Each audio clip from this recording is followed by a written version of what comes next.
people are inherently valuable. And then you might also notice that it's kind of easy to think that some people are more valuable than others.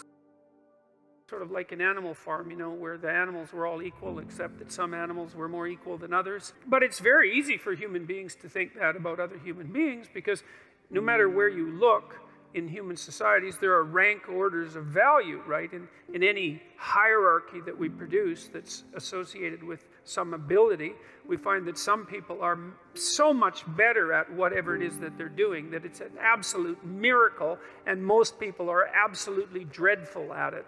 And so, you know, if you were thinking about inherent value as something associated with an approximation of skill or competence, then it wouldn't be obvious from the structure of the world that people were inherently valuable in that manner either, because there's such a rank order difference in our ability to do things. You know, and you might say, well, that kind of averages out across things, but I don't think that's a very strong argument either. So it's bloody well not obvious, I'll tell you. It's not obvious where this idea that people are inherently valuable came from. That's a tough one.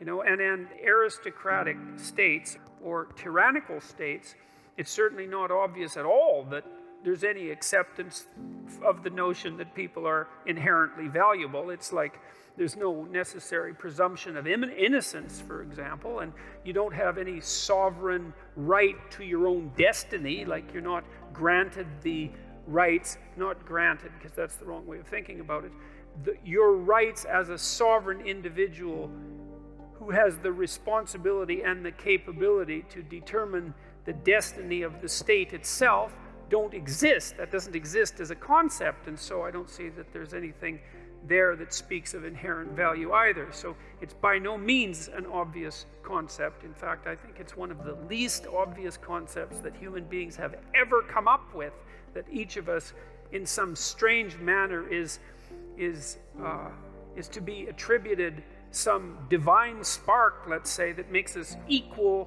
in some fundamental way before God, you know, before the reality of the universe itself, even in relationship to our own laws. I mean, if you want a miracle for an idea, that's I can't think of one that's more unlikely than that. So I've been puzzling over that for a very long time, because I cannot understand why in the world that idea ever came to be, or how in the world we ever agreed to act as if it was true. It's really something, and we should let that go. We let that idea go to our great peril. It's a fundamental, remarkable, fundamental idea. And what's so interesting about it too is that once you have that idea, weird as it is and improbable as it is, and you start to organize your social relationships in accordance with it, well, then they work.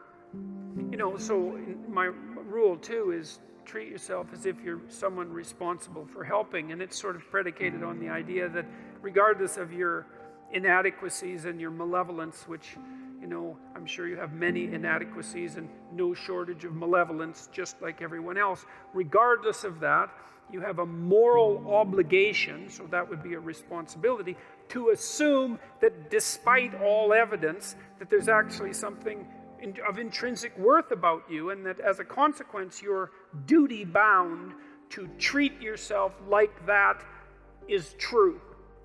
And then it turns out that if you do that, well, then your life gets better. And I don't mean happier exactly, although I would say it gets happier. I mean it gets richer and more meaningful and deeper and more worthwhile, and you become more educated and you become wiser, and you treat yourself with more respect, and you're a better model for other people, and you're a better father or better sister or better mother, whatever it happens to be. And you're less ridden by that guilt that gnaws at you, and shame that's there otherwise saying you're not what you could be, you're not what you could be. And that's a hell of a voice to get rid of, and it's certainly not one that's easy to ignore. So that's a pretty good, that idea that there's something divine, let's say, that resides within you of ultimate worth, even as a philosophical statement or a psychological statement rather than a metaphysical statement, it seems to be a precondition for establishing properly harmonious relationships with yourself. And that's worth thinking about a lot, you know, that you have, Because you could think that in some sense you just own yourself, because people do kind of make that claim, especially when they're trying to justify, for example, their right to suicide, that, it's your life, it's your body, you're yours to do what you will with. And if that was true, well, then it would seem to me that life would be a lot more straightforward, because you would just tell yourself things that you would instantly obey and believe. So first of all, you'd tell yourself all the things that you were going to do, and then you just run off and do them, which you don't, obviously, because it's much more difficult than that. And then you'd also say, well, enough of the guilt and the shame and the negative emotion and the disillusionment and the vengefulness and all those things that make life hard, especially the self-recrimination. It's like, what the hell do we need that for? And if we're our masters of our own destiny and owners of our own fate, then why can't we just command to ourselves that be dispensed with? And that doesn't work. I've never seen anybody able to do that.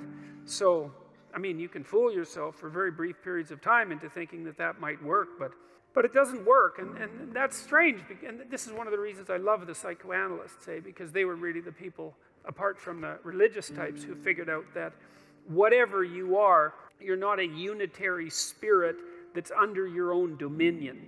You're something like a loose unity of a multiplicity of spirits, many of which are doing their own thing, which you're striving to bring into some form of unity.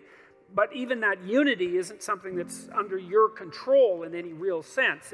It's a unity that has its own nature that you have to exist in relationship to. And I would also say that that's one of the things that keeps people's feet firmly on the ground, because otherwise it's easy to become egotistical and narcissistic. If you think that you're the center of your own being, in some fundamental sense, then you're only beholden to yourself. You're sort of a self-created creature.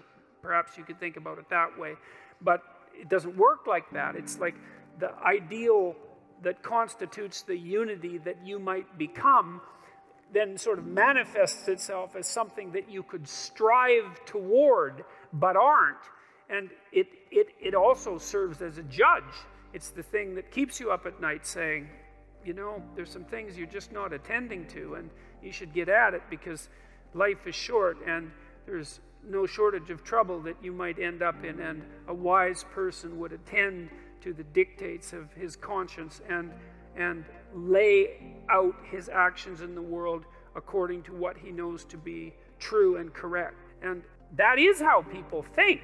And it isn't obvious why we think that way. This is part of the reason that it seems to me so obvious that we have a religious instinct, because I can't think of what else you would possibly call that other than a religious instinct.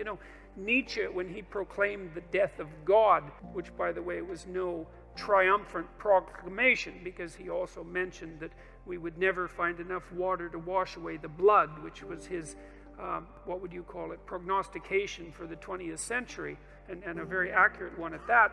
He believed that we would, in some sense, have to become as gods in ourselves in order to replace what we had lost. He thought that the collapse of the Judeo-Christian structure would be absolutely catastrophic for the West, and I believe that he was correct. And that the way out of that would be that we'd have to create our own values. We'd have to take the place of what was once, let's say, externalized and divine onto ourselves.